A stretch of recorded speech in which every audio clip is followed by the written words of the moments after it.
Bonjour à toutes et à tous. Alors, merci d'être si nombreux à assister à notre webinaire du vendredi. Alors, aujourd'hui, au nom du groupe IGS Formation Continue, je suis ravi d'animer en fait votre rendez-vous sur un thème plutôt sympathique. C'est oser l'humour en entreprise, oser l'humour au travail. Alors, pour illustrer ce sujet, je voudrais partager avec vous une citation de quelqu'un d'assez connu qui s'appelle Charlie Chaplin et qui disait « Une journée sans rire est une journée perdue ». Alors, cela est-il vrai également en entreprise? Eh bien, pour répondre à cette question cruciale, je vous présente notre invitée expert, Madame Isabelle Barthes, professeure des universités, chercheuse, conférencière aux multiples talents. Et Isabelle a l'habitude d'ailleurs de challenger les managers pour qu'ils deviennent des leaders, je dirais, réflexifs. Alors Isabelle vous en dira plus que moi puisque c'est sa spécialité. Isabelle, je t'en prie, c'est à toi. Merci Jean-Michel, bonjour à tous et à toutes. Donc si vous n'êtes pas présent maintenant ou présente maintenant, vous serez en replay. Et le bonjour est toujours le même. Donc en effet, aujourd'hui, on va parler de l'humour au travail. Alors, compétence et le management, je crois que beaucoup de gens le savent, management, leadership. Et c'est vrai que j'ai travaillé à un moment sur cette question de l'humour qui m'interpellait beaucoup parce que, comme tout le monde, je me rendais compte que c'est quelque chose qui a de l'importance. Et j'ai mis « oser l'humour au travail » parce que on va voir que c'est pas toujours aussi simple de faire de l'humour ou de pratiquer l'humour au travail, même si, on va le voir aussi, ça a beaucoup de vertus. Donc, je vais parler un petit peu et puis ensuite, j'espère qu'on aura quelques commentaires, quelques questions. Je vais vous demander peut-être quelques secondes de vous concentrer, de fermer les yeux et de vous rappeler la dernière fois que vous avez ri. Alors, je vais peut-être dire au travail, mais la dernière fois que vous avez ri, est-ce que ça fait 5 minutes Vous avez partagé quelque chose avec des amis. Vous êtes peut-être en train de rire en m'écoutant. Ça fait peut-être très longtemps. Et là, on va le voir, c'est peut-être un peu dommage. Et puis, on va réfléchir ensemble un petit peu justement pourquoi on rit et qu'est-ce que c'est l'humour. Alors, je préviens tout de suite, c'est une conférence pas sérieuse, enfin elle est sérieuse, elle s'adosse à beaucoup de recherches, mais c'est pas c'est pas un sketch, je ne prétends pas avoir de l'humour. Alors, oser l'humour au travail, peut-être se dire une chose, c'est que dans la vie, et pas qu'au travail, mais c'est vrai au travail, ceux qui ont de l'humour sont les rois. Alors, je vous ai mis Jamel Debbouze, je vous ai mis Coluche, je vous ai mis Blanche Gardin, c'est des humoristes connus, mais vous avez tous dans votre entourage celui qui a toujours le bon mot, qui fait rire. Et on le sait, alors il y a des études qui le montrent, alors elles existent chez les femmes. Les femmes préfèrent souvent des hommes qui ont de l'humour plutôt que des hommes qui sont beaux. J'ai pas trouvé d'études contraires. Cette capacité à faire sourire, à faire rire, elle est très très forte et elle fait passer tellement de choses. Je pense que vous avez plein d'exemples en tête. Donc l'humour permet énormément de bienfaits. Alors, ce qu'on va tout de suite dire, c'est que l'humour, on va le voir, il n'est pas toujours drôle, au sens où il y a des petites dérives possibles et ça ne fait pas rire tout le temps tout le monde. Mais là, je vais partir de l'idée de l'humour qui fait sourire et rire, le meilleur. Et là, on déclenche quelque chose qui s'appelle le rire. Et là, les médecins nous disent, c'est merveilleux, quoi. On produit, quand on rit, de la dopamine, de la sérotonine, de l'endorphine, enfin, toutes ces précieuses hormones qui vous font déclencher du bien-être. Et alors, ça a été largement documenté, ça soulage les tensions musculaires, ça augmente l'activité des cellules immunitaires, ça améliore le flux sanguin, ça réduit le stress, ça diminue les risques cardiovasculaires. Rire est vraiment quelque chose d'extrêmement positif, le rire n'étant pas l'humour. Mais voilà, si l'humour peut déclencher le rire, on a tous ces gains. Alors, je suis tombée sur une étude qui est pas très récente, la psychosomatique du rire, quelqu'un de très sérieux, qui reprenait des études qui disaient qu'un enfant rit en moyenne 300 à 400 fois par jour. Donc, le petit enfant a une aptitude, nous sommes tous nés visiblement avec des grandes aptitudes à rire. Et un enfant qui ne rit pas est certainement un enfant qui a des problématiques. Enfin, c'est ce que je disais aussi, et des problèmes peut-être, ça peut être très révélateur, un enfant qui ne rit pas. L'adulte, alors, quand on arrive à l'âge adulte, c'est le moment de la perte de l'insouciance, on sait, le début des soucis. Et alors, on ne rirait plus que 20 fois par jour, alors statistiquement. Et l'étude avait lieu en 2012 et disait qu'on riait 19 minutes par jour en 1939, ce qui n'est quand même pas la période la plus gaie de notre histoire, et seulement 6 minutes en 1983, et moins d'1 minute au moment de l'enquête. Donc, je ne sais pas où on en est en 2023, mais est-ce que c'est évidemment toujours des ressentis, et je vous pose la question, est-ce que vous avez l'impression de rire souvent, combien de minutes par jour, statistiquement, ça serait intéressant. Je n'ai pas trouvé de choses plus récentes. Et alors, 7% des Français dans cette même étude prétendaient ne pas rire du tout. Voilà, donc ça, c'est pas très sympathique. Par contre, les médecins nous disent, et Charlie Chaplin le savait, 10 à 15 minutes de rire par jour permettraient de se maintenir en bonne santé. J'ai montré pourquoi. Donc, à côté de la pomme de Winston Churchill, eh bien, le rire de Charlie Chaplin, et on est partis tous pour être centenaires, ce qui est assez sympathique et en bonne santé. Alors, il y a une chose qui est assez drôle, que vous connaissez peut-être, c'est la rigologie. La rigologie, alors ça se décline sous forme de ce qu'on appelle aussi le yoga du rire, avec une chose qui est importante, c'est que le cerveau ne distingue pas entre le rire simulé et le rire déclenché. Et il y a des techniques qui permettent de rire, s'esclaffer et provoquer les mêmes bienfaits que ceux que j'ai décrits, sans avoir de déclencheur particulièrement humoristique. Donc, écoutez, si vous êtes intéressé par le rire et ses bienfaits, vous pouvez rejoindre ces techniques. Alors, évidemment, aux États-Unis, pléthore de développement, mais il y a des choses, j'ai vues en ligne, très intéressantes et qui ont l'air très sérieuses et qui nous permettent de progresser sans avoir ces déclencheurs dont je vais parler, qui sont l'humour. Alors, il y a aussi eu des études, j'en pense à une très intéressante, qui relie l'humour et le rire aux émotions. Et c'est une étude qui a eu lieu en Finlande auprès de 700 participants et qui montre que, en fait, elle était en ligne. Elle serait d'ailleurs assez intéressante à faire. On raconte des histoires, on montre des images à des gens comme vous qui sont devant leur écran et on déclenche chez eux des émotions. Alors, vous savez qu'il y a des grandes émotions universelles. J'ai d'ailleurs fait un webinaire avec vous sur les émotions. La joie, et puis ensuite la tristesse, la peur, la colère, le dégoût. Et là, on en a un petit peu plus, mais c'est souvent 5-6 émotions de base. Et ces histoires ou ces images déclenchent des émotions. Et on demande aux personnes, avec les petites silhouettes que vous voyez, de dire là où elles ont une activité physiologique qui se déclenche et qui leur paraît bienfaitrice.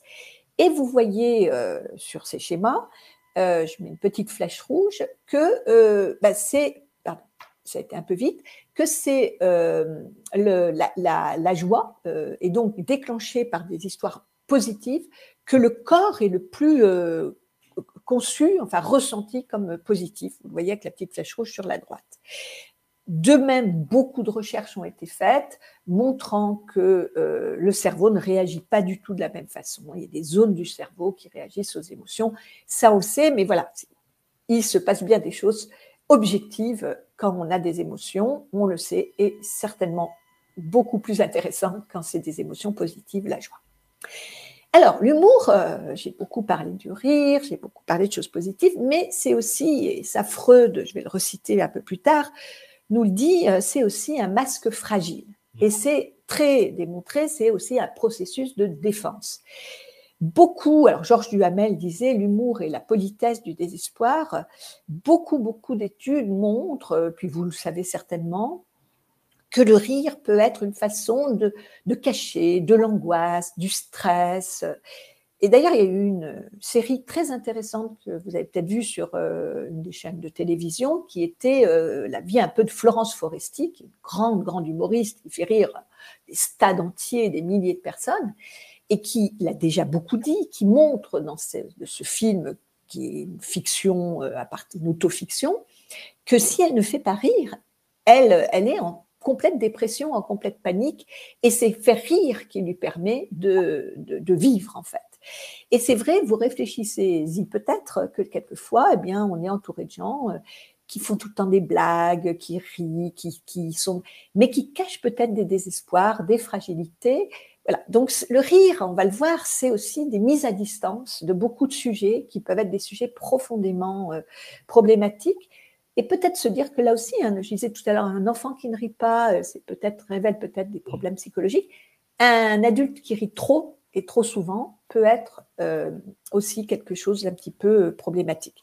Il y a aussi des cultures où le rire est très présent et où rire, c'est justement cacher qu'on a peur, par exemple. Je me rappelle avoir été dans des cinémas sur le continent africain où quand il y avait des films vraiment qui étaient angoissants, eh bien les gens riaient dans la salle, ce qu'on ne voit pas du tout dans d'autres cultures. Je pense bien sûr à la culture française. Alors, je vais me centrer sur l'humour au travail parce que c'est quand même plus mon sujet et je vais reprendre ce petit personnage sympathique qui est un des rares personnages humoristiques qui se passe dans le monde du travail, qui d'ailleurs, j'avais travaillé un petit peu sur Gaston Lagaffe, que vous reconnaissez tous, et qui est d'ailleurs très inspirant, je dirais, pour des comportements émergents au travail. Il sait innover, il sait bricoler, il sait avoir des modes de classement très innovant, il sait faire la sieste, amener des animaux voilà. Donc, Gaston Lagaffe, c'est une mine pour tous les gens qui cherchent un peu à travailler différemment. Et voilà. Et là, il nous dialte aux cadences infernales en se reposant, parce qu'il a une propension à dormir très forte.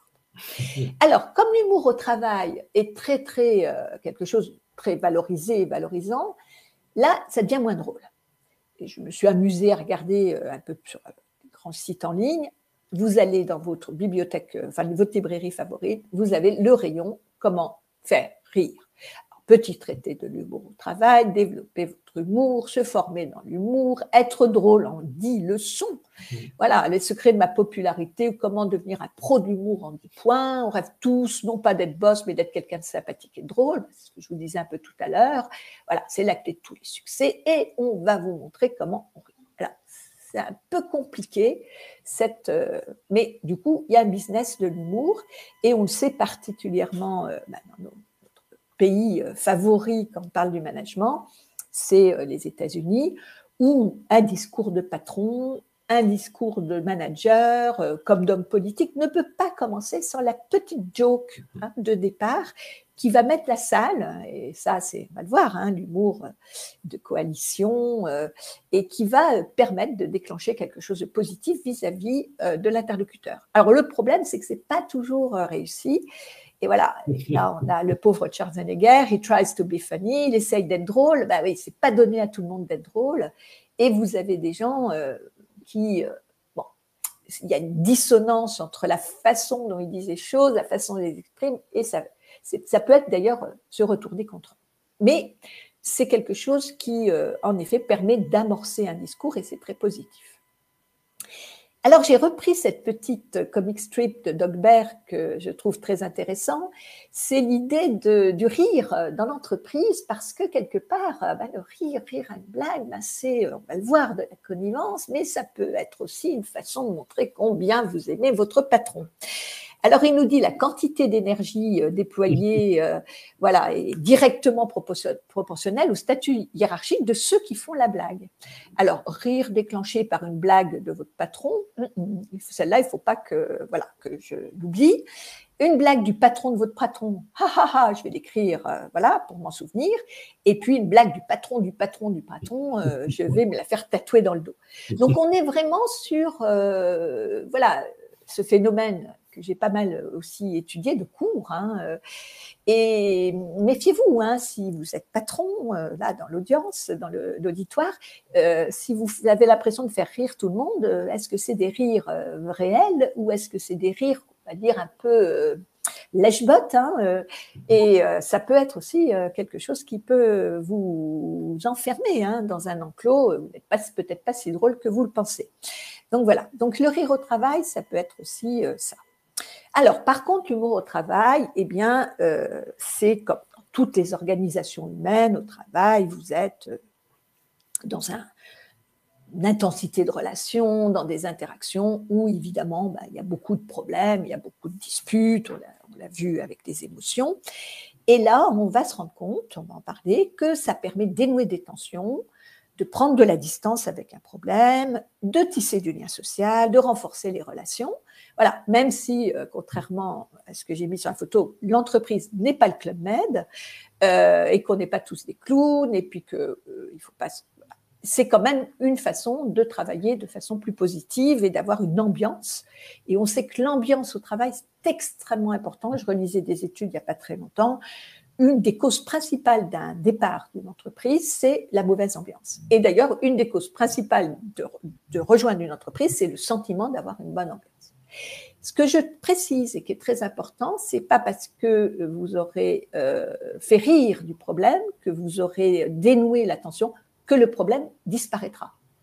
Le problème restera souvent à solutionner. Donc, on retrouve cette notion de distance, on le met à distance, on l'oublie quelques minutes, on en fait quelque chose, on dégonfle un peu la baudruche, mais malgré tout, vous serez peut-être encore pas bien en phase avec votre patron, avec votre collègue, il y aura toujours un problème avec un client mécontent, etc. Voilà, donc il faut faire attention aussi, ce ne sont pas toujours des solutions, c'est plutôt du du court terme. Alors, il y a beaucoup de chercheurs, il n'y a pas beaucoup de chercheurs, il y a très très peu de chercheurs, je dirais, il y a beaucoup de chercheurs en médecine, en psychologie qui ont travaillé sur le rire. En management, très très peu de références solides. Et il y a donc McNeil qui a beaucoup travaillé sur la relation commerciale, et c'est là-dessus, moi, que je m'étais adossée pour essayer de travailler sur cette question, qui nous dit qu'en effet, l'humour peut contribuer à l'amélioration de la performance commerciale en agissant sur la construction de la relation. L'humour contribue à la confiance, à l'harmonisation des conflits relationnels. Donc, on voit bien la réduction de conflits, on voit bien la relation, on voit bien l'importance de la confiance, j'y reviendrai, et on voit bien que potentiellement, on peut améliorer la performance. Alors, là, elle est commerciale, mais ça peut être la performance globale. On parle beaucoup d'intelligence collective, et bien ce lien de la confiance, on sait que c'est un antécédent de l'intelligence collective, se faire confiance, avoir confiance dans les autres, etc. Là aussi, j'en ai souvent parlé. L'humour contribue à ce lien. Voilà. Donc ça, c'est quelque chose d'important, et on va voir maintenant comment ça marche, quelles sont les définitions, quelles sont les différentes catégories d'humour. Voilà, je vais essayer de dépioter un petit peu le sujet. Alors, Guy Bedos disait, vouloir définir l'humour, c'est prendre le risque d'en manquer. Donc, ce petit chat là, enfin ce gros chat qui nous fait des gros yeux. Voilà, donc là, c'est ce que je vous disais, je rentre un petit peu dans un océan un peu moins bleu, mais qui va nous permettre de comprendre comment ça fonctionne. Alors, il y a une histoire de l'humour, ça c'est assez intéressant à se rappeler. Alors, l'histoire de l'humour, elle démarre très très très longtemps, donc avec Hippocrate, le fameux serment d'Hippocrate, qui a été un des grands fondateurs de la médecine. Alors, on est 5 ou 6 siècles avant Jésus-Christ. Donc c'est Hippocrate de Cos, et qui va définir quelque chose qu'il va appeler l'humeur. L'humeur, alors c'est une convention, c'est pas le sang, la lymphe, la bile, c'est une convention anthropologique, et il va associer des humeurs avec des couleurs à des sentiments. Et particulièrement, donc, il va parler de la bile noire dans le corps et qui est liée à la mélancolie, et l'excès de mélancolie, l'excès de bile noire va donc aller vers la folie, vers le rire, et n'est pas connoté de façon donc très très positive. Et alors, comme pendant des années et des années, on va continuer à vivre sur ces hypothèses hippocratiques, je dirais, je renvoie au grand médecin que caricature avec beaucoup d'humour Molière, on continue à penser que le rire, c'est un peu la folie, c'est pas forcément la chose la plus positive, et on ne parle pas du tout d'humour. Voilà, donc ça c'est pendant des siècles ce qu'on va avoir, et même au Moyen-Âge, le rire est très très mal vu. Alors, je vous ai mis le fameux roman et puis film de Umberto Eco. Le rire n'est pas interdit, mais le rire, il est mal vu. Pourquoi ? Parce qu'on est dans une ambiance extrêmement religieuse et on communique avec Dieu dans le silence. On communique avec Dieu dans le sérieux. Et le rire, c'est pas du tout, du coup, dans la religion, plutôt côté du diable. Et Umberto Eco le décrit très très bien dans Au nom de la rose, le film est formidable. Voilà, c'est quelque chose qui est à regarder un petit peu avec précaution, et pendant des siècles, on a ça. Alors en fait, l'humour, on va le voir arriver avec les Anglais au XVIIe siècle, avec cet humour anglais très très spécifique, hein. Humor va arriver, voilà, et avec un ou deux livres, des comédies qui sont des comédies de Ben Jonson. Ensuite, on va avoir bien sûr Shakespeare qui en parle, hein, et ce sense of humor des Anglais qui est toujours un mi-chemin, un très grand conformisme, et puis le sourire avec l'amertume, le sérieux avec le scepticisme. Voilà, on joue à cache-cache avec la révolte, et voilà, on a l'humour qui rentre comme ça par les comédies anglaises. Et ce n'est qu'en 1880, donc il n'y a pas si longtemps que ça, que l'humour rentre dans le dictionnaire de la langue française, de l'Académie française, et puis avec des déclinaisons, l'humour du canular, hein, quand on fait des blagues, je pense à Jules Romain, l'humour de la chanson avec Charles Trenet, l'humour de la poésie, voilà. Et on va même avoir l'humour noir, hein, avec des gens comme André Breton. Voilà, l'humour, en fait, n'a pas pignon sur rue depuis si longtemps que ça. Et souvent, on en fait un simple synonyme de drôle, plaisant, comique, en oubliant un peu sa dimension, qui est quand même une posture dans l'existence qui est importante. Donc voilà. Et il y a des philosophes très, très sérieux qui ont travaillé là-dessus. Je pense à Kierkegaard, voilà, qui travaille sur le comique, à l'instar du tragique. On a des choses très, très sérieuses à propos du rire, et je ne peux pas m'étendre dessus, mais l'idée que c'est la conscience de la dissonance intime. Voilà, il y a quelque chose d'un petit peu dissonant dans l'humour, de contradictoire, et c'est là-dessus donc qu'on va jouer. Donc, c'est intéressant. Alors, qu'est-ce que l'humour? Si on avance dans la définition, on peut dire que c'est à la fois un stimulus, quand on parle d'humour, stimulus, une blague, une situation. Quelqu'un qui vous fait une petite blague, une situation comique, enfin quelque chose qui vous fait rire. Ensuite, c'est un processus mental, j'irai plus un petit peu là-dessus. Donc, on perçoit ou on crée ce qu'on va appeler des incongruités amusantes, des choses qui sont un petit peu étonnantes. Voilà, et il y a des gens qui sont plus doués pour ça que d'autres. Donc, ça peut être un trait de personnalité. Il y a vraiment des gens, vous en avez sûrement, vous en faites peut-être partie, qui toujours, voilà la petite chose qui va faire sourire. Et puis, vous avez donc une réponse, et la réponse, c'est le rire ou le sourire, parce que, je répète, on n'est pas obligé de rire tout le temps aux éclats, heureusement, on peut se contenter de sourire, et c'est déjà très, très bien. Alors, une définition que je peux reprendre, c'est celle de deux auteurs qui ont un peu travaillé là-dessus. L'aptitude à percevoir, à créer, à exprimer, alors par des mots ou des gestes, hein, le geste peut suffire, des liens originaux entre des êtres, des situations, des idées, qui font sourire ou rire, celui à qui on les communique, car il les comprend et les apprécie. Voilà. Et on voit quelque chose de positif dans l'humour, j'y reviendrai. J'ai aussi repris cette définition de Cabu, qui est assez intéressante, qui dit « l'humour, c'est un coup de poing dans la gueule, emballé dans un papier de soie ». Voilà. Parce que l'humour, il y a tout ce côté aussi dénonciation.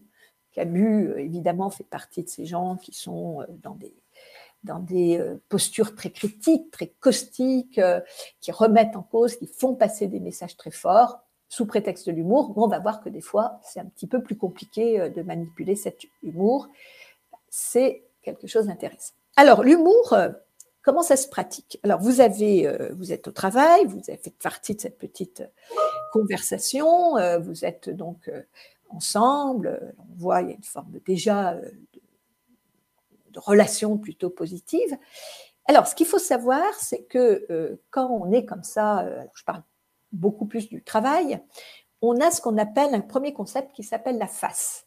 La face, c'est Goffman qui en parle beaucoup, c'est la valeur sociale positive qu'on veut avoir quand on est donc en société. Voilà, on veut se valoriser et on veut donner, c'est pour ça que j'ai mis des masques, on veut se donner une personnalité, on veut, voilà. Et ça, on n'est pas toujours aussi authentique qu'on ne le voudrait en société. Et donc, le principe de face va jouer dans l'humour parce que des fois, on va dire des choses qui ne sont pas tout à fait nous. On va plaisanter sur des choses qui ne sont pas tout à fait celles qu'on perçoit profondément. Donc, le principe de la face joue beaucoup donc dans ces positions d'humour. Et l'autre situation qui est importante aussi quand on veut comprendre une situation d'humour, c'est donc la sauvegarde de la face, et puis ce sont les positions.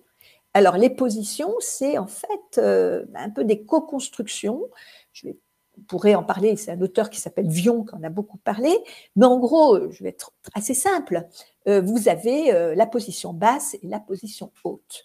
Et vous avez toujours face à un interlocuteur, alors vous avez aussi la position symétrique, mais dans l'humour, c'est souvent problématique de position basse qu'on voudrait retrouver, et l'humour permet, on va le voir, de retrouver une position haute. Alors, je prends un exemple quand même pour illustrer cette question de position qui est, à mon avis, assez intéressante au-delà des questions d'humour.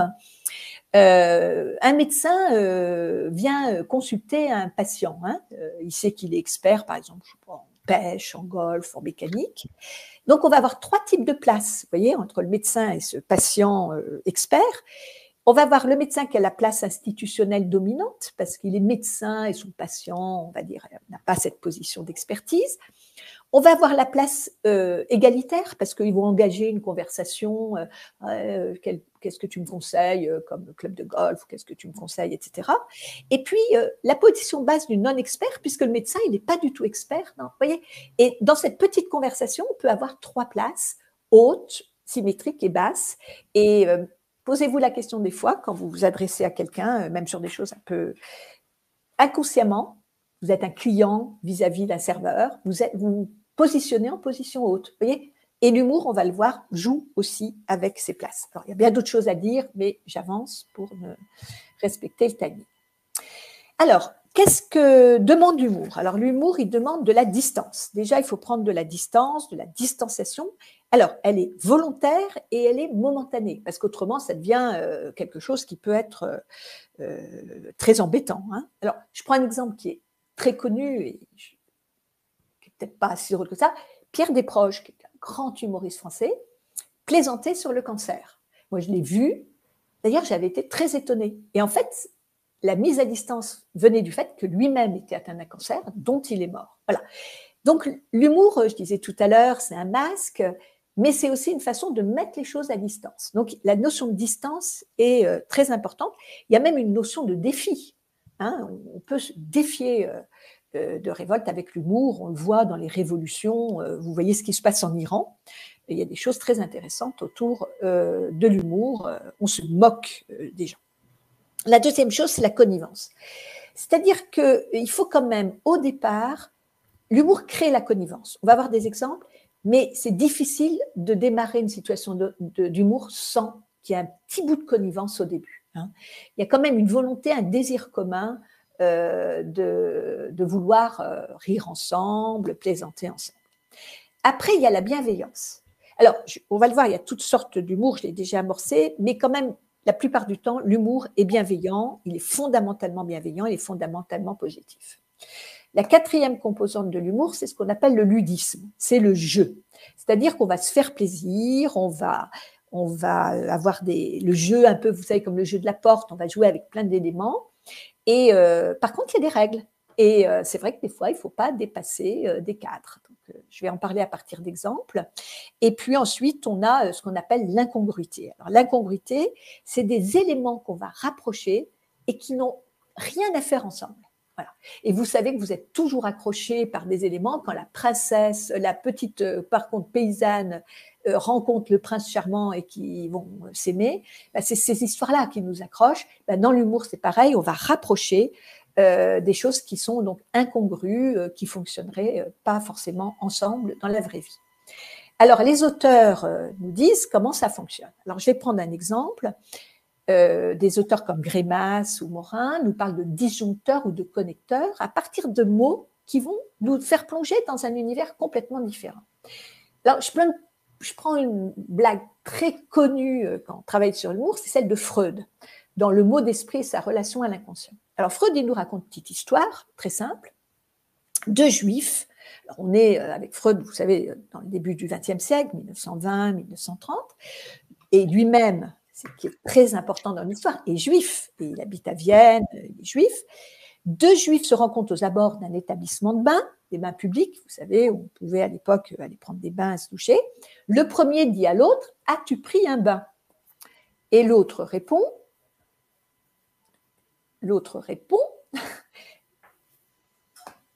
pourquoi, je suis désolée, mais voilà, est-ce qu'il en manque un? Et vous voyez que ce qu'on va appeler le disjoncteur, c'est le mot prendre.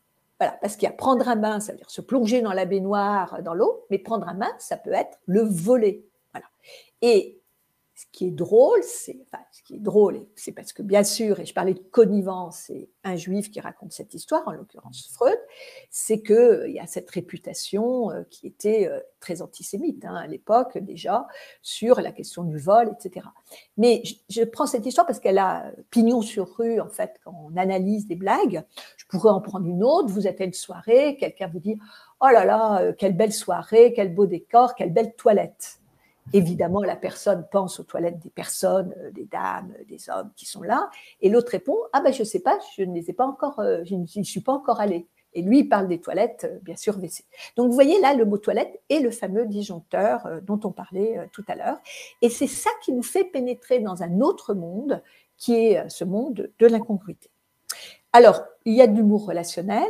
Voilà. Tous les ans, je pars en retraite dans le monastère du Mont Athos, nous dit Nikos Aliagas, et l'humoriste, j'ai manqué son nom, mais il va me revenir. C'est vrai que tu es sorti du monastère quand tous les moines ont tapé 2, ou c'est une légende. Donc là, on renvoie, vous savez, le loft, enfin tous ces... Et on remet, voilà, on a deux univers qui se croisent avec un relationnel, parce que d'abord les personnes se connaissent, et parce qu'ils sont dans le même univers des shows médiatiques. Le dessin nous apporte beaucoup aussi, alors, sur le monde du travail, lisez Gaps, commercial, je me marre, communication, je me marre, télétravail, je me marre, voilà, alors convention, les mots-clés, en avant dans le bon sens, que du bonheur ensemble, voilà. Gaps, c'est vraiment quelqu'un qui nous fait rire, en nous faisant prendre du recul sur nos mauvaises habitudes, tous nos tics.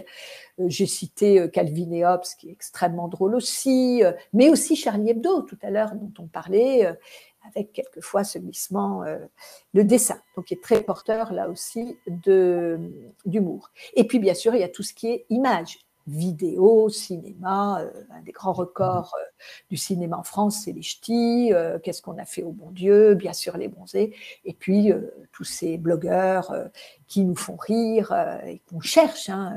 Moi, je vois dans le métro, je vois les gens, les vidéos qui circulent, c'est en général quand même des vidéos plutôt drôles pour faire rire. Donc, il y a beaucoup de vecteurs qui nous permettent de rire.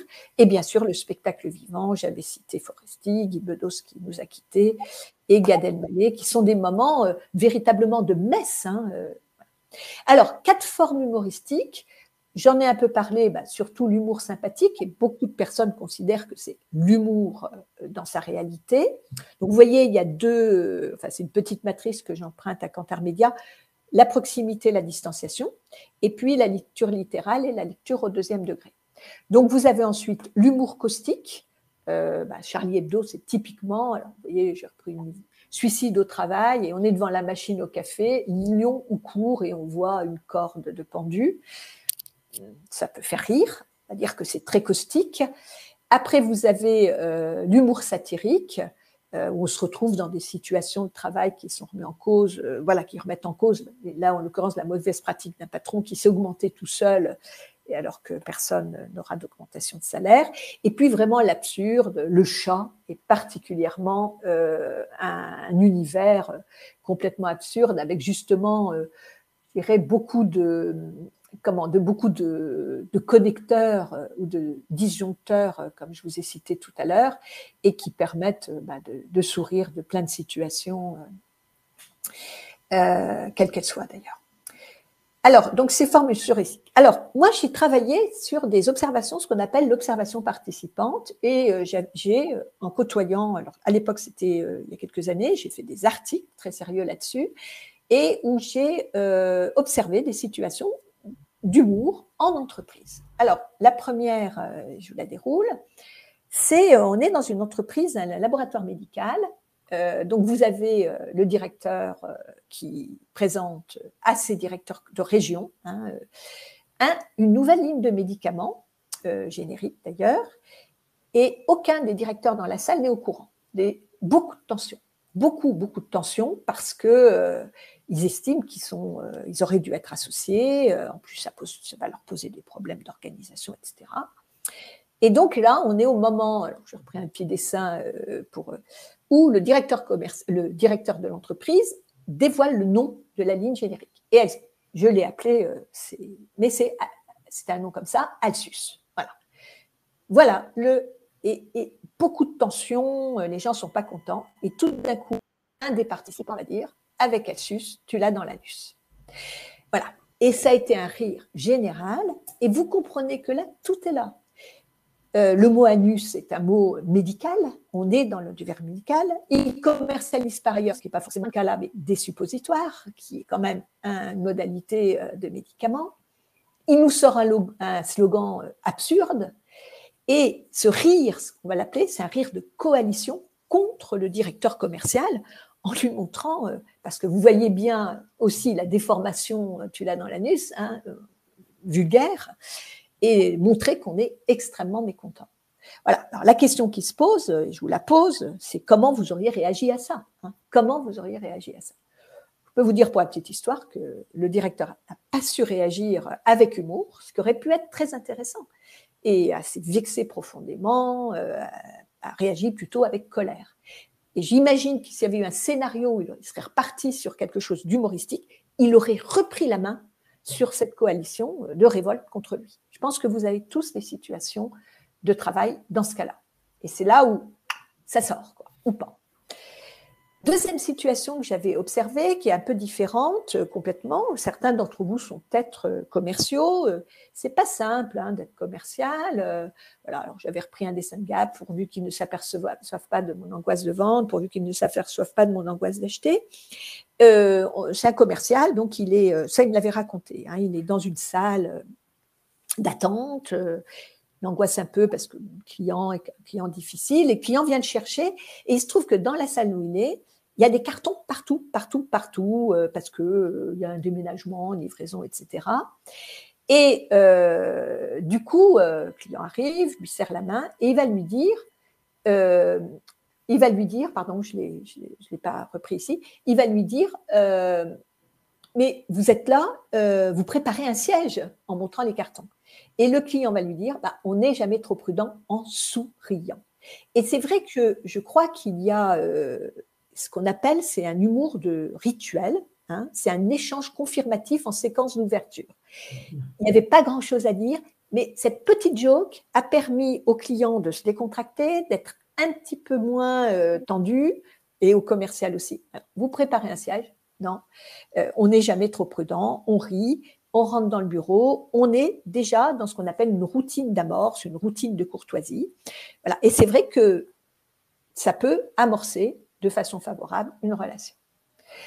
Alors la troisième situation, là je l'avais observée, c'est aussi une situation très tendue. C'est un directeur commercial qui, sur un site de production, reçoit une délégation de clients.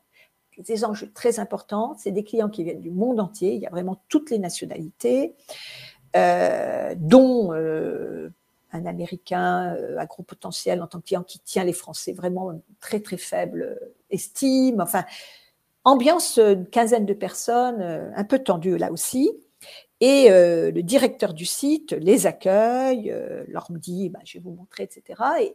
et va exprimer à chacun une petite phrase dans sa langue, donc, bienvenue, bienvenidos, welcome, benvenuta, willkommen, voilà. Et puis, il me raconte après, il ne sait pas pourquoi, il se tourne vers des Asiatiques, il se rend compte qu'il ne sait pas du tout comment leur dire bonjour, et il va dire chin, chin, chin, chin. Et il prend un risque. Il prend un risque, c'est clair, parce que ça aurait pu être quelque chose qui n'aurait pas dû faire rire. Et en fait, ça déclenche un rire général. Là aussi, certainement que les gens avaient besoin de dénouer les tensions qui étaient très palpables. Et vous voyez, tout à l'heure, je vous parlais de place. Il était en place très basse, comme d'ailleurs notre commercial de tout à l'heure, et il a récupéré une place haute en déclenchant le rire. Voilà. Donc, en jouant le polyglotte, voilà, il montre que l'entreprise est internationale et il désamorce le soupçon, l'agressivité potentielle, mais il prend un risque. Il prend un risque dans cette interaction de tomber à plat, voire d'être pas très, comment dire, très, un peu méprisant avec justement ces Asiatiques, en ne connaissant pas justement, n'ayant pas fait l'effort de connaître leur langue. Mais là, en l'occurrence, ça s'est très très bien passé. Voilà, donc ça dénoue des tensions, ça dénoue, tout comme je l'ai montré, des pressions professionnelles. Voilà, donc, ah bah oui, il y a eu peut-être une petite erreur. Voilà, vous préparez un siège, je reviens en arrière, j'ai peut-être mal rangé mes slides. Dernière situation que j'avais observée, c'est le client mécontent. Client mécontent, là c'était au téléphone, j'ai pris un dessin qui n'est pas au téléphone, mais voilà. Et je refais les verbatims, vous êtes défaillant, le commercial, bah, j'admets ma responsabilité, c'est la moindre des choses, mais ça ne change rien au problème. Comme je vous l'ai proposé tout à l'heure, on peut faire une livraison dès cet après-midi, voilà, il faut faire un geste commercial, alors nous vous proposons moins 2%, enfin bon, voilà. Et le client dit, très mécontent malgré les propositions, ok, mais comme il y avait eu le retard de livraison, je souhaiterais à l'avenir plus d'exactitude. Et à ce moment-là, le commercial lui répond, je vous assure de toute ma bravitude. Alors, le contexte, si vous vous souvenez pour certains, c'était la fameuse Ségolène Royal qui, sur la muraille de Chine, avait parlé de bravitude, ce qui avait beaucoup fait rire, parce que c'est un mot qui n'existe pas. Et le bravoure, voilà. Et dans ce contexte, je vous assure de ma bravitude. Et l'autre répond, ne comptez pas sur ma mansuétude. Et là, ils ont ri. Voilà, ils ont désamorcé un conflit. Ils avaient certainement besoin de le faire, là aussi. Mais voilà, on est dans, avec l'euphonie, bravitude, mansuétude, exactitude, le règlement d'un litige. Et on espère que ça va pouvoir produire là aussi. Donc, on voit bien dans ces 4 situations que j'ai exposées que dénouer les tensions, reprendre une place haute et réamorcer des relations qui peuvent être un peu difficiles. Alors, il y a aussi l'autodérision. Vous êtes mal, ça ne se passe pas bien, vous n'êtes pas à l'aise devant les... Voilà. L'autodérision est une force très forte, très grande. Alors, j'ai repris quelques exemples à droite à gauche. François Bayrou qui avait dit « J'ai été longtemps un jeune conformiste, mais sans doute formiste était-il de trop ». Voilà, donc quelqu'un qui a quand même une image un peu sérieuse et qui essaye de prendre du recul. Giscard d'Estaing, dans son discours à 76 ans de l'Académie française, « À mon âge, l'immortalité est devenue une valeur refuge », donc se moquer de son âge. Joan Rivers, qui est une actrice américaine. J'ai subi tellement d'opérations de chirurgie esthétique qu'à ma mort, on fera don de mon corps à Tupperware. Donc voilà, beaucoup d'humour sur elle-même, quelque chose qui n'est pas forcément très positif. Et François Goulard qui avait écrit « Être un ancien ministre, c'est s'asseoir à l'arrière d'une voiture et s'apercevoir qu'elle ne démarre pas ». Et je rappelle qu'en politique, il y a un prix d'humour, du meilleur. Voilà. L'autodérision est une force énorme. Prendre du recul par rapport à soi-même, alors pas tout le temps, son âge, son physique. Il y a des gens qui savent extrêmement mal faire. Il paraît que François Hollande est un champion de l'autodérision. Alors là aussi, ça peut certainement cacher des fragilités, mais c'est quelque chose de très intéressant. Et d'ailleurs, ça peut être une façon pour vous aussi de prendre de la distance avec des difficultés en ayant le courage de vous distancier par rapport à ce que vous vivez. Alors, l'humour, il peut déraper. Il peut déraper. Je reprends Stéphane Guillon, qui était tout à l'heure mon sniper humoristique tout à l'heure, j'avais oublié son nom, qui avait tweeté « On me dit que l'Airbus de la compagnie Germanwings, alors vous vous rappelez, c'était quand même un pilote qui avait décidé de se suicider en précipitant dans la mort des centaines de personnes, et il fait une blague sur Twitter. On me dit que l'Airbus de la compagnie Germanwings avait été affrété par TF1 pour la saison 2 de Drop. C'est une connerie. C'était aussi l'accident d'hélicoptère, etc. Enfin, je veux dire, il plaisante sur la mort de gens dans des accidents. Voilà, faire un bon mot, ça peut être très grave et on en a souvent. Voilà, c'est vouloir faire un trait d'esprit sur quelque chose qui n'est pas forcément très drôle. Laurent Ruquier, l'effet Fukushima, qui avait fait un montage sur un joueur de foot absolument japonais extrêmement, qui avait fait des prodiges sur des matchs de foot et qui lui fait montrer plusieurs bras. Fukushima, c'était quand même la catastrophe avec en effet le risque de rayonnement atomique, et on sait que ça peut conduire à des malformations. Le Japon avait porté, plainte, n'est pas le mot, mais c'était plein de cette blague qui n'était pas drôle. Tim Seat a eu beaucoup de problèmes aussi parce qu'il avait beaucoup plaisanté sur les handicapés, ce qui n'avait pas fait rire tout le monde. Alors peut-être pas les handicapés qui ont beaucoup plus de sens de l'humour que leurs proches, mais enfin il a eu beaucoup de mal à remonter la pente. Et puis il y a ce film ridicule de Patrice Lecomte avec Bernard Giraudot qui nous montre comment, pour un trait d'esprit, on peut tout perdre. Et donc, très rapidement, c'est un abbé, l'abbé de Villecourt, qui est devant la cour et devant le roi particulièrement, et qui démontre, mais avec un grand brio, essayez de retrouver ce passage, il est incroyable, la preuve de l'existence de Dieu. Donc, voilà, la cause première de toute chose doit être absolue, nécessaire, parfaite, l'infiniment parfait ne change pas, unité, immutabilité, éternité, c'est lui, c'est Dieu, sa propre cause. Et Louis XVI qui lui dit, formidable, c'est lumineux, et tout le monde applaudit. Et à ce moment-là, il dit, ce n'est rien. J'ai démontré ce soir l'existence de Dieu, mais je pourrais tout aussi bien démontrer le contraire quand il plaira à sa majesté. Et il se met à rire. Et alors là, Louis XVI, ça ne lui plaît pas du tout. C'est quelque chose qui est honteux de dire ça. Il quitte la salle vexé. Tout le monde le suit en silence, la cour, les phénomènes de cour. Et le cardinal qui est présent lui dit « Tu finiras la Bastille, j'y verrai philosophe. » Et la carrière de Villecourt est terminée. Voilà. Donc, il faut faire aussi attention sur les dérapages potentiels de l'humour, ce qu'on appelle aussi les bad buzz. Alors, j'ai repris des exemples qui étaient un peu connus. Cuisinella avait fait de l'humour contre les femmes, très sexiste. Alors là, on en retrouve énormément, l'humour qui avait fait vraiment un bad buzz, des photos comme celles que j'ai montrées qui font rire que ceux qui les mettent en ligne. Et puis, il y avait aussi toute une ligne d'appareils électroménagers, vous voyez là, qui mettaient, sous prétexte d'humour, en scène de la violence domestique. Voilà. Et des fois, on se demande comment ça peut se faire, mais on a ces dérapages qui existent. Alors, je rappelle que l'humour peut être qualifié de harcèlement, que les petites blagues, c'est sympa, mais que, et attention, simplement reproduire quelque chose qui peut être vécu comme diffamatoire, vous retweetez ou vous relikez ou rediffusez une vidéo ou quelque chose, ça constitue un délit. Et même si c'est des injures non publiques, SMS ou messagerie privée, c'est condamnable. Et les canulars, depuis 2011, où on usurpe l'identité de quelqu'un, peuvent être passibles d'1 an de prison, 15 000 € d'amende. Les tribunaux américains sont remplis de procès de harcèlement qui sont au départ de l'humour. Parce que, comme le disaient les proches, on ne peut rire de tout, mais pas avec n'importe qui. C'est la question de la private joke. Ça va vous faire rire en famille, avec vos bandes de potes, mais ça ne va pas du tout faire rire.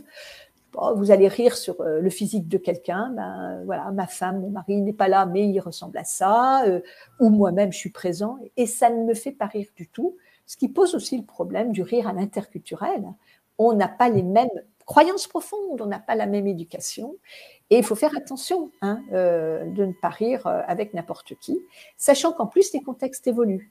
Alors j'ai mis Rabbi Jacob en référence, on dit beaucoup que ce film qui a enthousiasmé, qui continue à faire rire beaucoup de gens, ne pourrait plus être fait maintenant. Enfin, en tout cas, c'est Daniel Thompson, la fille de Gérard Houry, qui était co-scénariste, qui le dit, qui riait sur des situations de judéité.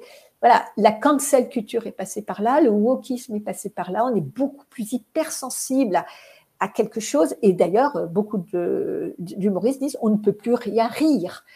Beaucoup de censure et d'autocensure présents, et c'est vrai que bon, c'est autre chose. J'ai aussi montré dans mes études avec mon co-auteur Lionel Bobo que dans une relation commerciale, on avait fait beaucoup de travail avec des interviews, l'humour va permettre une meilleure performance commerciale, mais vous voyez, c'est en forme de cloche, ça retombe. Et à un moment, on peut perdre en faisant baisser sa vigilance, en devenant familier, en faisant la petite blague de trop, comme on a montré tout à l'heure, quelque chose qui va fâcher, qui va vexer, et qui va mettre votre performance commerciale plutôt dans le rouge. Voilà. Donc, il faut faire attention aussi. Trop d'humour peut tuer l'humour. Voilà. Alors, je terminerai avec l'injonction « sois drôle ». Est-ce qu'on peut être drôle, apprendre à être drôle et avoir cette capacité de distanciation qu'ont certaines personnes et avec le bon mot? Là, c'est pas drôle du tout de devoir être drôle. Je crois qu'il y a une notion de spontanéité très importante. Donc, je ne sais pas si j'ai réussi à vous le faire passer, mais bon, est-ce que c'est un trait de caractère? Peut-être plus que véritablement ce qu'on voudrait peut-être nous dire, une compétence d'ambidextrie managériale. L'ambidextrie étant capable de faire du long terme, du court terme, on le sait, c'est compétences stratégiques, mais aussi d'être là sans être là, de parler des choses sans en être tout à fait, voilà, cette mise à distance dont je parlais tout à l'heure, au bon moment, avec les bonnes personnes. Voilà, et l'idée, c'est de prendre la distance pour créer de la proximité. Alors, un humoriste formidable, Vooch, voilà, d'après les études de faisabilité, cet objet est tout à fait faisable, mais d'après les études d'idiotabilité, c'est complètement idiot. L'univers de Vooch est un univers extrêmement absurde et drôle. J'ai cité aussi le chat. Voilà, et c'est cette mise à distance qui... Donc l'humour, on peut le prendre comme un art de vivre. Retrouvons notre cher Gaston, voilà, et attention, chut, il est en train de bosser. Et c'est vrai que réfléchir, ça fait partie aussi du travail. Voilà, merci de votre attention et éventuellement quelques questions. Il nous reste une dizaine de minutes, je crois, Jean-Michel. Oui, merci Isabelle. Effectivement, c'est avec de belles illustrations. J'ai une personne qui me met un message en disant quelles seraient les astuces en fait pour oser l'humour au travail. Parce qu'effectivement, il y a beaucoup. Alors, autant il peut y avoir de l'autodérision, et on l'a vu, c'est un des moteurs de l'humour, notamment avec les phrases que tu as citées. Mais parfois, on peut se sentir face à une hiérarchie, dans une ambiance, etc., de ne pas franchement oser l'humour. Et est-ce que tu as des astuces à donner pour oser cet humour? Je pense que le problème de l'humour, c'est que c'est dans le moment qu'on sait si ça prend ou pas. C'est ce que je vous ai montré avec les dérapages potentiels, avec ce qui marche et ce qui ne marche pas. Et c'est vrai que c'est la faculté à sentir justement cette envie de connivence. Alors, vous allez dans une salle de Florence Foresti, c'est pour rire. Il y a déjà, voilà. D'autres moments, on est surpris. On est dans un film extrêmement dramatique, puis tout d'un coup, il y a quelque chose qui arrive.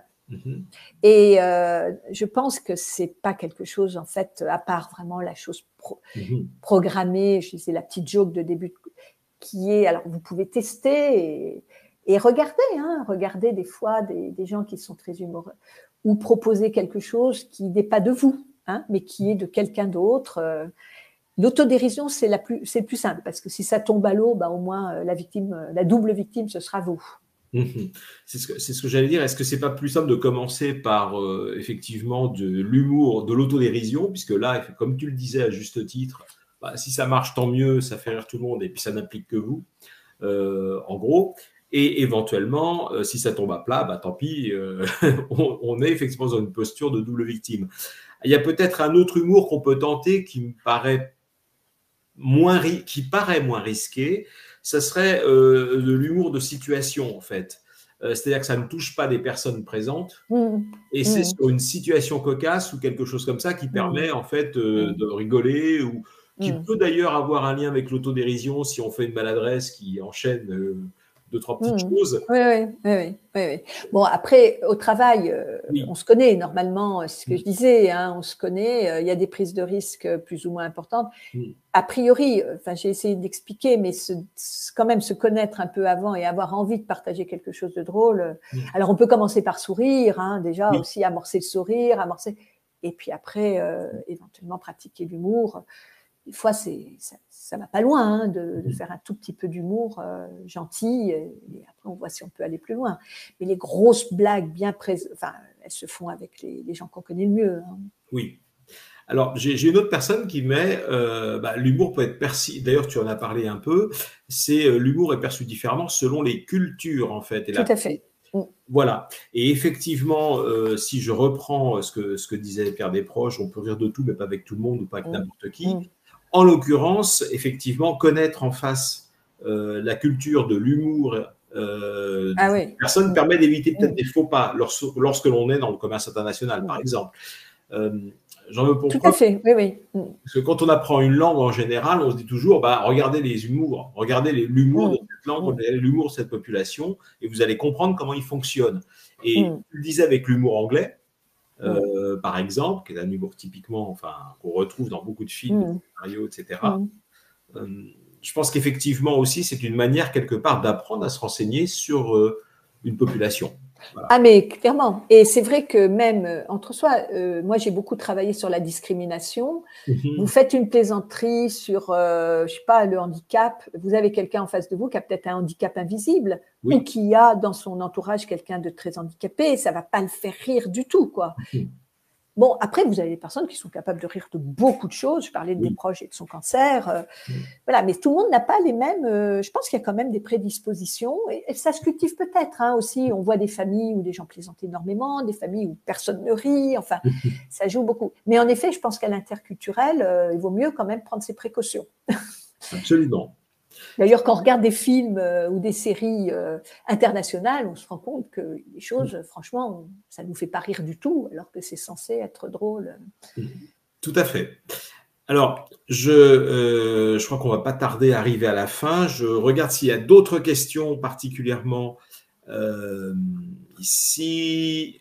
Alors, oui, l'humour au travail ne risque-t-il pas de nous faire passer pour le guignol de service d'Elisabeth? Alors, ça, c'est une très bonne question parce que vous pouvez naturaliser, si vous êtes tout le temps la personne qui fait des petits jokes et des blagues, et vous pouvez devenir oui, en effet, le guignol ou celui qui fait rire, qui vous naturalise, qui vous condamne un peu à être tout le temps dans ce rôle-là. Le jour où vous en aurez moins envie, ça sera un peu compliqué. Et c'est vrai que vous n'avez peut-être pas envie de passer pour comme elle dit, le guignol. Ça, c'est un risque d'avoir une forme d'attitude. Et il y a des gens qui font comme ça. Et d'ailleurs, l'humour ou faire rire, c'est aussi souvent compenser, par exemple, de l'incompétence. Il y a des gens, je trouve que j'ai beaucoup travaillé ces derniers temps sur l'incompétence. Il y a des gens qui font rire tout le monde, mais en fait, ça passe, ça glisse. Mais au fond du fond, ils font pas le job, quoi. Et il y a un moment, ça peut arrêter. Bon, il est sympa, il nous fait rire, on l'aime bien, mais franchement, il ou elle, il n'est pas compétent, elle n'est pas compétente. Donc, oui, il faut faire attention. Alors, j'ai une autre question là de Benoît qui est très intéressante. C'est connaissez-vous des entreprises qui affichent le rire ou l'humour dans leurs valeurs? Très bonne question. Je ne l'ai pas trouvé. Je sais qu'il y a beaucoup d'entreprises qui travaillent, comme j'ai dit, sur l'ambiance positive, la fameuse émotion de la joie, mais sans l'articuler. Alors, c'est vrai qu'aussi, on est toujours, enfin, je montrais au début le phénomène un peu de ruissellement et de cours. C'est vrai que si vous avez un manager qui a plutôt tendance à faire d'humour, voilà, il y a quand même une forme d'émulation dans ces. Mais non, je ne peux pas dire que j'ai vu le rire ou l'humour comme un. Ça serait un petit peu une injonction paradoxale, comme j'ai montré tout à l'heure. Sois drôle, fais de l'humour, fais-nous rire. Et d'ailleurs, beaucoup d'humoristes le disent, c'est qu'ils sont drôles sur scène, et ils vous disent, mais on attend de moi que je fasse rire tout le monde. Et en fait, non, j'en suis pas capable. Ils sont même, comme Florence Foresti, je disais, il y avait Fernand Reynaud aussi, des gens qui sont même très tristes à la ville et pas du tout à l'écran. C'est un peu le syndrome du clown triste, en fait, finalement. Tout à fait, ouais. Ça peut être quelque chose de piégeux, Alors, j'ai une autre question, enfin, j'ai une autre réflexion, pour le coup, de Stéphanie, qui dit « L'humour fonctionne avec certains collaborateurs, mais avec d'autres, c'est l'effet inverse. Ne peut-on pas tomber, en fait, dans… alors, le panneau de Cartman, j'imagine que c'est le… la victime, le persécuteur, Voilà, et puis le sauveur, le persécuteur et la victime. Et être à la limite le persécuteur ou une victime. Oui, on peut être un persécuteur, on peut être victime de l'humour ou même son auto-victime, on peut être en effet sauveur. C'est ce que j'ai expliqué avec mes petits exemples, c'est récupérer une place haute. Voilà, et c'est vrai que oui, ça fait partie de cette interaction sociétale, l'humour. À part l'autodérision, il est 21h, j'ai un énorme dossier, la photocopieuse tombe en panne, c'est une catastrophe. J'arrive à me remettre en situation, je sais pas, d'une série que j'aime bien, où la personne est dans cette situation. Voilà, j'arrive à prendre du recul. Voilà, je respire, ça me fait du bien et je pratique l'humour pour mettre à distance le problème. La photocopieuse ne sera pas réparée pour autant, mais moi, je serai peut-être un peu moins stressée. Alors, j'ai d'autres questions qui apparaissent, ou une réflexion également de Sabrina qui dit « Il me paraît important d'adapter son humour en fonction du contexte et du niveau de connaissance que l'on a de ses collègues. » Tout à fait, tout ça, à fait. c'est clair, hein, je crois que ça fait partie des… Avec un risque de plus en plus important, quand je disais, j'ai repris une expression, on ne peut plus, on ne sait plus quoi rire, c'est qu'il y a on est de plus en plus dans un univers de l'autocensure, du risque juridique. Et c'est vrai que, je montrais Rabbi Jacob, beaucoup de gens le disent, quand on n'arrive plus à rire de choses. Et c'est vrai, il y a une sensibilité qui s'est faite, donc on rit d'autres choses, on rit de façon plus conviviale, plus positive, et moins cette ironie. Alors, ce qu'on appelle l'ironie, l'humour caustique, comme je l'ai montré. Ouais. Et c'est un peu dommage. Je crois que quelqu'un le dit, on ne plaisante plus au travail, quel dommage, ça manque d'ouverture d'esprit. Alors, mais c'est vrai. Là, je viens de d'écrire un papier sur le wokisme et la cancel culture. Aux États-Unis, au travail, il y a maintenant une auto-censure des gens sur plein de choses. Parce que, voilà. Alors, justement, en parlant de ça, j'ai Éric Marcel qui fait une réflexion intéressante. Malheureusement, l'humour est trop souvent confondu avec désinvolture, alors qu'il est médicalement recommandé. Oui. C'est le risque dont on parlait, passer pour un clown de service et en fait dire oui, il est gentil et rigolo, mais enfin bon. Et c'est en effet, la notion de désinvolture, elle est très très pertinente. Oui. Ouais, tu ris de ça, mais ça ne me fait pas rire. Hein. Alors, je reste sur le travail. Ah bah oui, on a planté un client, on a perdu du chiffre d'affaires. Moi, ça ne me fait pas rire. Mais ça, je crois qu'il faut aussi s'autoriser à le dire. Hein. Et c'est un petit peu ça aussi qu'il faut accepter, c'est dire, bon, écoute, voilà, on arrête. D'un autre côté, il est 20h, on vient d'apprendre qu'il y a une cata, je reste sur le travail. Hein. Ça peut être aussi cathartique, enfin une catharsis de rire ensemble de tout ça, et puis je répète, de mettre à distance le problème. Alors, j'ai aussi une question de Stéphanie. Que faire quand on est allé trop loin dans l'humour? Avec trop pour l'interrogation. Comme sur beaucoup de choses, je crois qu'il faut dire stop, excusez-moi. Je prends conscience que j'ai été trop loin et tout de suite désamorcer. C'est vrai qu'on a tendance, quand on fait des boulettes de ce type, humour ou pas, à faire comme si on n'avait pas entendu ce qu'on avait dit ou pas vu la réaction des autres. Il restera toujours quelque chose. Absolument. Et il peut être amplifié, gonflé, rester comme un passif de relation. Donc tout de suite, oups, excusez-moi. Là, je crois que j'ai été trop loin. Comme on le voit de plus en plus, hein, d'ailleurs, des gens qui s'excusent après publiquement. Mais voilà, je crois qu'il faut vraiment… Alors après, il y a des fois, on s'en est pas rendu compte. Et dans ce cas-là, pareil, hein, si ça remonte, il vaut mieux aller voir la personne et dire, écoute, excuse-moi, je n'étais pas au courant, j'ai été trop loin, je me suis…